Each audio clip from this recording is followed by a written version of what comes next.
Everyone online is still selling dropshipping like it's a cheat code. But in 2026, it's closer to a trap. Margins are thinner, ads are more expensive, and the people making real money aren't who you think. The scary part? Most beginners don't realize they're already losing until it's too late. Stick with me, because by the end of this video, you'll see exactly why most dropshipping stores fail and what actually works now. And if you want deeper strategies and even more brutally honest money insights, join our Telegram channel. Link in the description. Let's start with a simple picture. Two people start dropshipping in 2026. Same tutorials, same YouTube videos, same winning product strategy, same budget, $1,000 each. 3 months later, one of them has made $12,000 in revenue and thinks they're onto something big. The other has burned through all their money and quietly quit without telling anyone. Here's the uncomfortable truth. Both of them are closer to failure than success. Because revenue in dropshipping doesn't mean profit, and profit doesn't mean sustainability. And sustainability is the only thing that actually matters. Think about that. Most people enter dropshipping with this mental model. Find a product, run ads, make money. It feels simple. It feels logical. It feels like leverage. And that's exactly why it's so dangerous, because the simplicity hides the real game being played underneath. Let's break it down. In 2018, you could run Facebook ads for cheap. CPMs were low. Competition was still figuring things out. You could sell a $20 product for $39.99, spend $10 on ads, and keep a decent margin.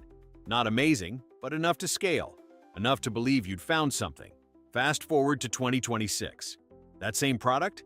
Your cost is still around $10 to $12, maybe slightly higher because of shipping and supplier changes. But your ad costs? They didn't just increase, they exploded. CPMs doubled, sometimes tripled. Customer acquisition costs that used to sit around $10 are now sitting at $25, $30, sometimes even $40, depending on the niche. Now do the math. You sell for $39.99. Your product costs $12. Your ads cost $30. You're already negative. And that's before refunds, before payment processing fees, before the reality that not every visitor converts.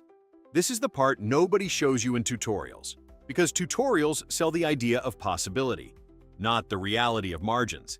And here's where it gets even more interesting. The platforms you rely on, TikTok, Facebook, Instagram, they've matured. They're no longer playgrounds. They're fully optimized advertising machines, which means you're not just competing with other beginners anymore. You're competing with brands, with teams, with people who have data, budgets, and experience.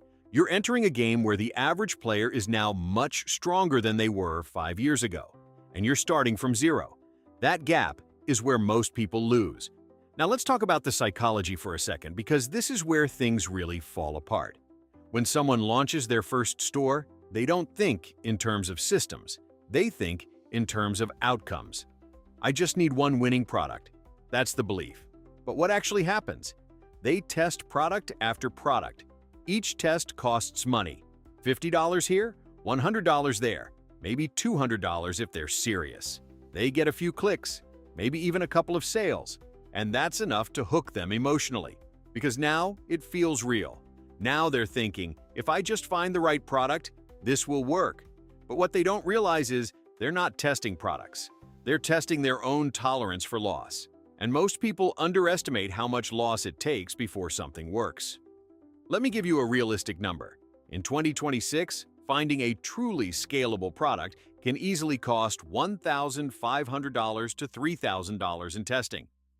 Not because the products don't work, but because most of them don't work for you, with your creatives, your targeting, your timing.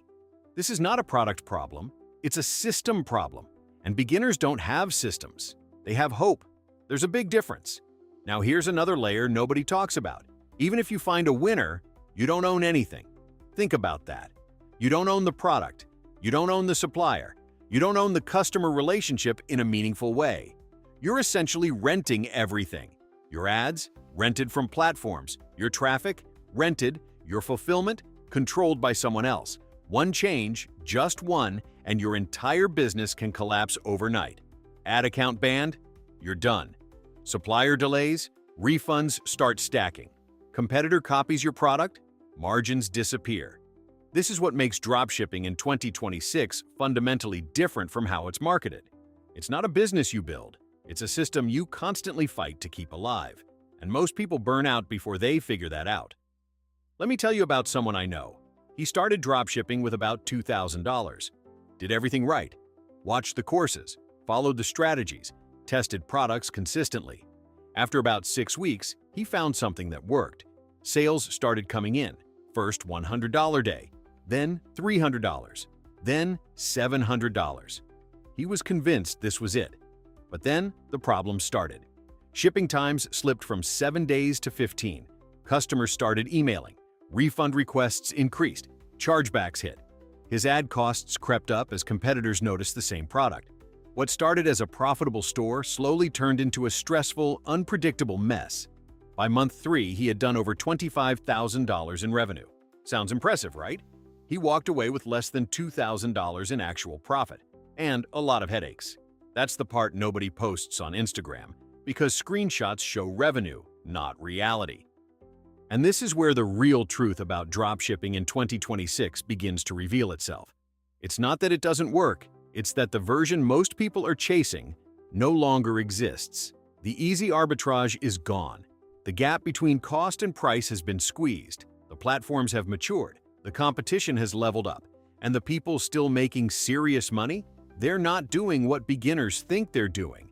They're building systems. They're building brands. They're controlling more variables. But we'll get to that.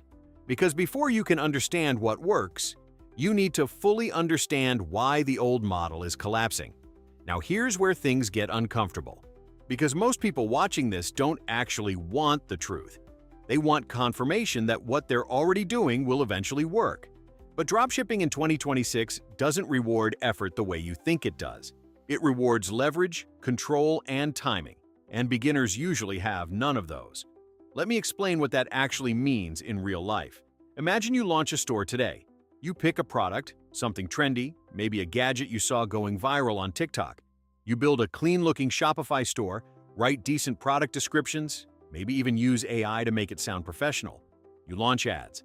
And for a moment, it feels like you're building something real. Orders come in. Notifications hit your phone. That dopamine? It's powerful. It convinces you you're onto something. But what's really happening is you've entered the most competitive phase of the game, the moment your product is no longer yours. Because the second something starts working, other people see it. Not just beginners, agencies, experienced marketers, entire teams whose job is to find what's already converting and do it better.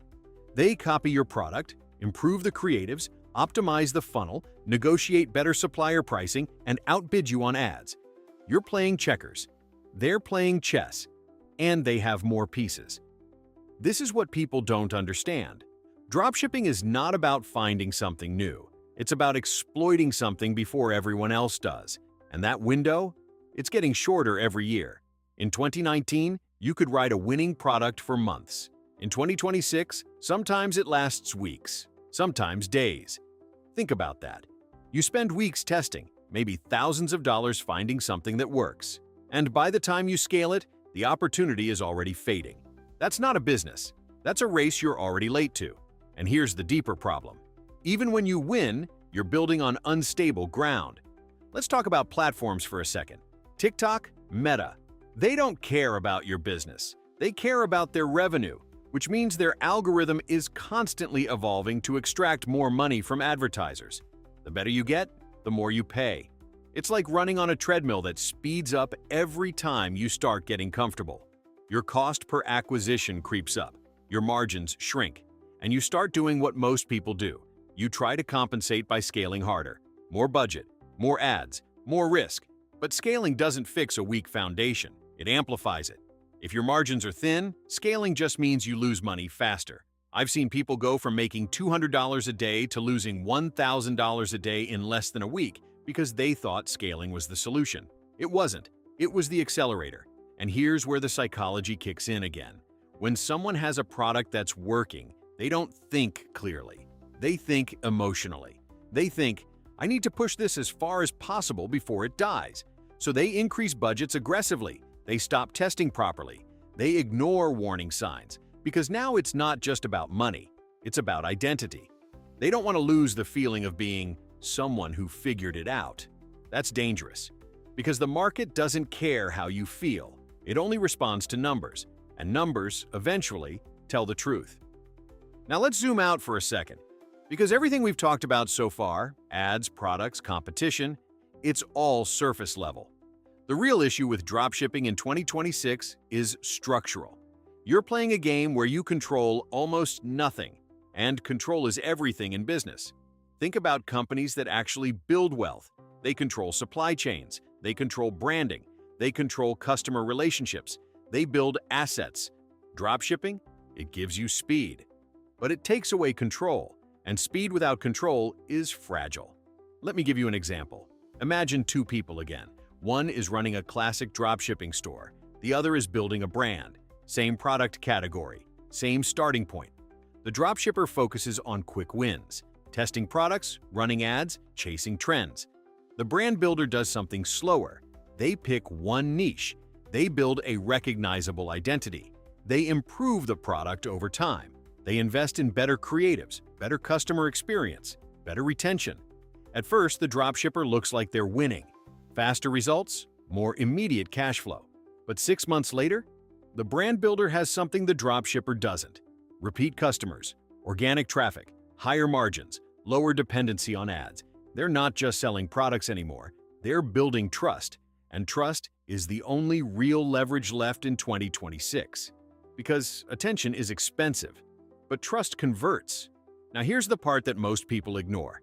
Building that kind of system is harder. It's slower. It doesn't give you that instant dopamine hit. You don't get to screenshot your first $1,000 day in week 2. And that's why most people don't do it. They choose the path that feels exciting, not the one that actually works long term. But if you zoom out and look at the numbers, the difference becomes obvious. A typical dropshipping store might operate on 10 to 20% margins if they're lucky. After ads, refunds, fees, maybe less. A strong brand, 30 to 60% margins. Sometimes higher. That gap changes everything, because now you can afford higher ad costs. You can survive competition. You can reinvest into growth instead of constantly fighting to stay afloat. It's a completely different game, and this is where the truth becomes clear. Dropshipping in 2026 isn't dead. But the version most people are sold, the quick, easy, low-risk path, that version is gone. What's left is a much harder, more competitive, more complex environment where shortcuts don't work the way they used to. And the people who still succeed? They're not playing the same game beginners think they're playing. They're using dropshipping as a starting point, not a business model, a testing mechanism, a way to validate demand before building something real. That's the shift. And if you don't understand that shift, you end up stuck in a loop, testing, failing, restarting, repeating, thinking you're getting closer, when in reality, you're just running in place. And this is the point where most people face a decision without even realizing it. They think they're choosing products, but they're actually choosing which type of player they're going to become in this game. Because there are really only two paths left in dropshipping right now. The first one is the endless loop. The second one is evolution. And almost everyone starts in the loop. The loop looks like this. You find a product, you test it, it doesn't work. You blame the product. You find another one. Maybe this one gets a few sales, not enough to scale. You tweak the store, you change creatives, you launch again. Same result. Then eventually you hit something that kind of works. Not amazing, but enough to give you hope. And that's the worst possible outcome, because now you're emotionally invested. Now you don't want to let go, so you keep pushing it. You increase ad spend. You try different angles. You stay up late refreshing your dashboard, convincing yourself you're one tweak away from breaking through. Days turn into weeks. Weeks turn into months. And when you finally stop, you don't feel like you failed. You feel like you almost made it. That almost is what keeps people stuck for years, because it's just enough success to avoid quitting, but not enough to actually win. Now let me show you what the other path looks like. The people who actually make money in 2026, they don't fall in love with products. They don't even think like dropshippers. They think like operators. Everything they do is intentional. When they test a product, they're not asking, "Can this make money?" They're asking, is there something here worth building on? Big difference. Because a product that makes a few sales isn't valuable. A product that solves a real problem, has decent margins, and can be differentiated. That's valuable. Let's say you're selling a posture corrector. Classic example. It's been done a million times. A beginner looks at it and thinks, too saturated. An operator looks at it and thinks, why did it work in the first place? Back pain, office workers, long hours, real problem. Then they go deeper. They don't just copy the product, they improve the angle. Maybe they reposition it as a premium ergonomic solution instead of a cheap gadget. Maybe they bundle it with a digital guide on fixing posture. Maybe they create content around desk health, productivity, long-term spinal care. Now, it's not just a product, it's an offer. And offers are what actually sell. This is the shift most people never make. They stay at the surface level. Product, price, ads. But the real game is happening underneath. Positioning, perception, trust. Because here's something you need to understand. In 2026, people are not buying products the way they used to. They're buying confidence. They're buying certainty. They're buying the feeling that this thing will actually solve their problem. And random dropshipping stores don't give that feeling anymore. Too many scams, too many bad experiences, too many 3-week shipping times, and zero customer support. The average customer is more skeptical than ever, which means your job isn't just to sell, it's to convince. And convincing requires depth. This is why content has become such a big part of the game. Not just ads, content, organic videos, UGC storytelling, education. The people winning right now, they look less like dropshippers and more like media companies. They understand attention, they understand how to hold it, and most importantly, they understand how to convert it. Let me give you a real-world style example. Instead of running a basic ad that says, buy this product 50% off, they create a video that shows a problem. Someone struggling with back pain, sitting at a desk, slouching. Then they introduce the product naturally, not as a sales pitch, but as a solution. That video doesn't feel like an ad, it feels like content. And that's why it works, because the line between content and advertising has blurred. And if you're still playing the old game, basic product ads, generic creatives, you're invisible. Or worse, you're ignored. Now here's where things get even more interesting. Once you start thinking this way, you realize something. The product itself becomes less important. It's the system around it that matters. The messaging, the funnel, the experience. Two people can sell the exact same product and get completely different results. One struggles to break even. The other builds a profitable brand. Same product, different system. That should tell you everything. And this is also where money starts to compound differently. Not just financially, but strategically. Because once you build a system that works, you can apply it again and again. New product, same framework, new angle, same structure. You're no longer guessing, you're executing. And that's the point where dropshipping stops feeling random and starts feeling predictable. But getting there requires something most people avoid: slowing down. I know that sounds counterintuitive. Everyone wants speed, fast results, quick wins. But speed without direction is just chaos. The people who slow down enough to understand what's actually happening, they're the ones who speed up later. Because they stop wasting money on things that don't work. They stop chasing every new trend. They stop reacting and start building. Now let's talk about money for a second, because this is where a lot of people get it completely wrong. Most beginners think the goal is to make money quickly. That's the focus. First $1,000, first $10,000, first winning product. But the real goal? It's to build something that keeps making money, consistently, predictably, without starting from zero every month.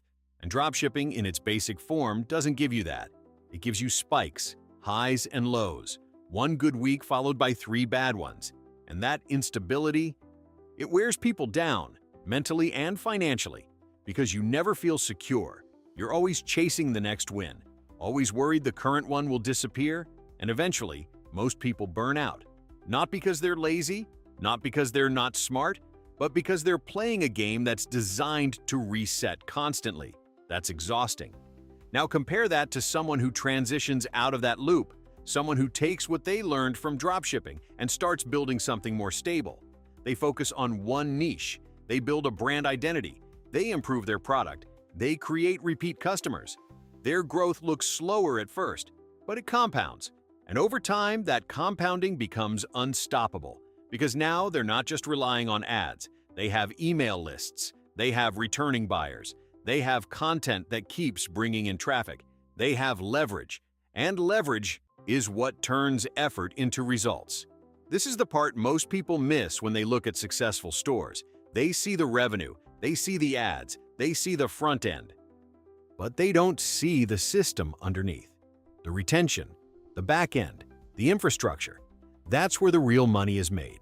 And that's why copying what you see on the surface rarely works, because you're copying the visible part, not the foundation.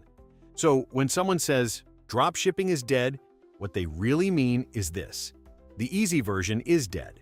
The version where you could throw up a store, run some ads, and print money, that's gone. What's left is something more complex, more competitive, but also more real. Because now, if you want to win, you actually have to build something that deserves to exist. And that's a completely different mindset. It's not about hacking the system anymore. It's about understanding it. And once you do, you start seeing the same patterns everywhere, the same mistakes, the same opportunities, the same gaps. And that's when the game finally starts to make sense. And at some point, if you stay in this long enough, you start to notice something strange. The people who actually win don't talk about it the way beginners do. They don't say, I found a winning product. They don't obsess over Shopify screenshots. They don't jump from trend to trend every week. In fact, if you listen closely, they barely talk about dropshipping at all. And that's your biggest clue. Because for them, dropshipping isn't the business. It was just the entry point. Think about it like this. Dropshipping is the easiest way to get into the game. Low barrier, low commitment. You don't need inventory. You don't need a warehouse. You don't even need to believe in the product that much. And that's exactly why so many people start there. But the same thing that makes it easy to start makes it hard to win. No moat, no protection, no control. It's like building a house on rented land. You can decorate it. You can improve it. You can even make money from it. But at the end of the day, you don't own the ground it stands on. And sooner or later, that becomes a problem. So the people who figure it out, they move, not immediately, not dramatically, but gradually. They start by paying attention to what's actually working, not just what's selling, but why it's selling. They notice patterns. They notice which creatives convert, which angles resonate, which audiences respond. And instead of jumping to the next product, they double down on understanding the current one. That's the shift. Curiosity over urgency, because urgency makes you reactive. Curiosity makes you strategic. Let me give you a simple example. Imagine you're selling a skincare product. A beginner sees a few sales and thinks, nice, it works. An operator asks, who exactly is buying this and why? Is it people with acne? Is it people concerned about aging? Is it people following a trend they saw on TikTok? Those are completely different customers. And different customers require different messaging, different creatives, different offers. Once you understand that, everything changes. Because now you're not guessing anymore. You're aligning. And alignment is what makes businesses scale. This is also where the idea of product starts to evolve. Because once you understand your customer deeply enough, the product becomes adjustable. You can change packaging. You can improve quality. You can bundle it. You can even create your own version. Now, you're not just selling something. You're shaping it. And that's where control starts to come back. Because control doesn't happen all at once. It happens layer by layer. First, you control your messaging, then your creatives, then your offer, then, eventually, your product and your supply chain. And every layer you control reduces risk, increases margins, and most importantly, builds something that lasts. Now let's talk about the part nobody wants to hear, but everyone needs to understand. This takes time, not the get rich in 30 days time, real time, months, sometimes years. And that's why most people never get there. Because they're not patient enough to transition. They're stuck chasing the fast version, the version that feels exciting, but doesn't hold.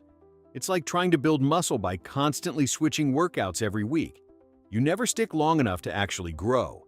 Same thing here. Consistency beats novelty, every single time. Now here's where things get interesting again. Once you move past that beginner phase, your relationship with money changes.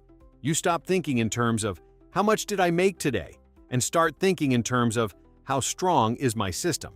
Because daily revenue is noisy. It goes up, it goes down, it reacts to ads, seasons, trends. But systems, they stabilize, they compound, they give you predictability. And predictability is what actually creates freedom. Let me show you the difference in numbers, because this is where it becomes real. A typical beginner might have a store that does $1,000 in revenue on a good day, $200 on a bad day, and averages maybe $300 to $400. Their profit might be 10 to 15% if everything goes well. So maybe they're making $40 to $60 a day on average. Now compare that to someone who built a proper system. Their store might do $500 to $700 a day consistently. Lower revenue, right? But their margins are 30 to 40%. Now they're making $150 to $250 a day. More stable, less stress, more control. That's the difference between chasing and building. And if you zoom out even further, the gap becomes massive. Because the second person can reinvest more. They can improve faster. They can survive bad months. They can scale intelligently. While the first person is constantly on edge, one bad week away from quitting. This is why the conversation around dropshipping is so misleading.